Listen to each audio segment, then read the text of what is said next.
Hey, this is Alex. Big payback fits Morris and you're watching True School Sports. That's all I gotta say. Hey, what's going on? It's your boy BT, and I came here to talk some boxing with the thousands. True School Sports subscribers. What's going on, guys? Now, Curtis Stevens, he'll be fighting November 19th on the Andre Ward Sergey Kovalev undercard. He'll be taking on James De La Rosa. James De La Rosa, we've been hearing that name a lot. He was the guy that David Lemieux was supposed to fight.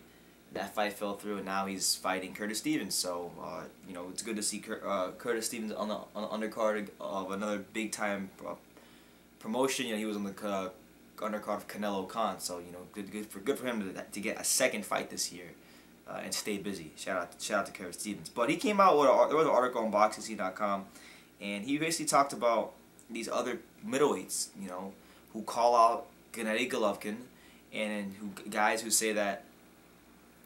Guys who call him out and say they'll beat him and all this stuff, and then they find all these excuses not to fight him. And he had a simple message for them. So I'm going to read to you what Curtis Stevens had to say about this, because he fought Golovkin in 2013.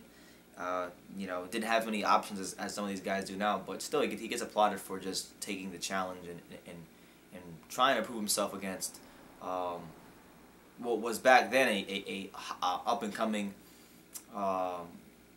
Fighter here in the USA, and a lot of people didn't know much about Golovkin. So, he's one of the few top middleweights who did take on Golovkin. So he gets credit for that. But here's what he said about fighters not wanting to fight Golovkin. He said, I quote, "I get a little frustrated at it because they call him out, and when they call him out, they try to make the fight, and it's always some other stuff that goes on, expletive, that goes on other than signing the contract. So it doesn't get me frustrated because I'm not the one fighting, but I know Golovkin gets pissed off. You say you want to fight, but then when the fight doesn't go, don't say you want to fight him. If you're not going to fight him, just don't talk trash because you got lips. If you're going to say if you're going to say that you're going to fight him, just sign the contract. Other than that, shut the F up." That's what he said. So there you have it, man. It really doesn't get any more blunt than that. Curtis Stevens just pretty much said what needed to be said. A lot of these fighters, particularly we'll go with Canelo. Canelo talks about Golovkin pretty much all the time. Anytime he fights, anytime he's in camp, anytime he gets an interview, he's looking to mention Golovkin to keep his name relevant. And you could say, well, he's the A side, he doesn't need to keep his name relevant. Well, yeah, he does, because when Canelo's not fighting, he's not one of those guys that makes a lot of headlines when he's not in the ring or when he's not in camp or when he's, he makes his headlines during fight weeks and things of that nature. Or when Golovkin's fighting, he's always attaching his name to Golovkin. He's not like Floyd or Manny that, to where those guys are always getting constant coverage. Canelo's a little bit different.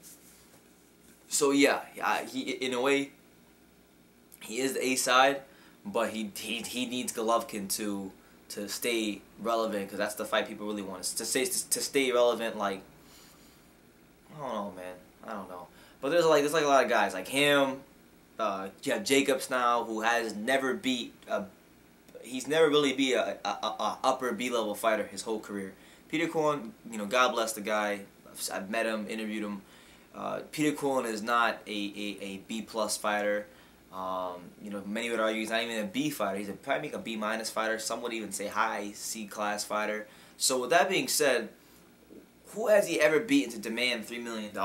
Honestly, he doesn't have that kind of, clout to get $3 million in a GGG fight. But it is a good fight, and I think he should take whatever, 1.5 to fight GGG. So Curtis Stevens pretty much says what needed to be said. That if you're not gonna fight GGG, sit your ass down, or don't talk at all, because the guy is hands down, not even without a shadow of a doubt, the best middleweight in the world. And a lot of these guys don't want to fight him. And hopefully, I'm to the point now where I don't even want to see. I know a lot of you guys want to see GGG become an undisputed champion, as do I. But if you can't get a fight at 160, move up. Move up already. Move the hell up. At this point, there's nobody in that weight class for GGG. That weight class is one of the weakest in boxing. Not as far as not even just talent, but just the way the mentality a lot of these guys, like Billy Joe Saunders, Jacobs, come on, man. Let's go up to 168. Let's fight a James DeGale. Let's fight a Badou Jack. I made the video on it. Let's fight a Jesse Hart who would take 250,000 to fight GGG. That'd be a good opponent for him.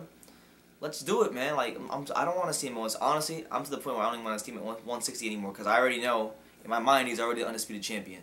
I already know he's miles and miles better than the competition. At this point, I just want to see him get the fights that I know he deserves, and to be honest, there's a higher percentage of those fights be happening at 168. So Curtis Stevens pretty much just says, if you're not trying to fight Gennady Golovkin, sit your ass on the bench and stop talking. But let me know what you guys think. What's the move for Golovkin? Should he stay at 160 or move up? I know a lot of you guys have expressed that you want him to move up. I don't mind. I'm to the point now where I want to see him move up. I think, at 160 there's really nobody there for him. 168 that's probably where the action is at for him. But let me know what you guys think in the comments down below. Take the time to subscribe and you can love me or you can hate me, but I'm just a kid from Dania. So until next time, take care guys.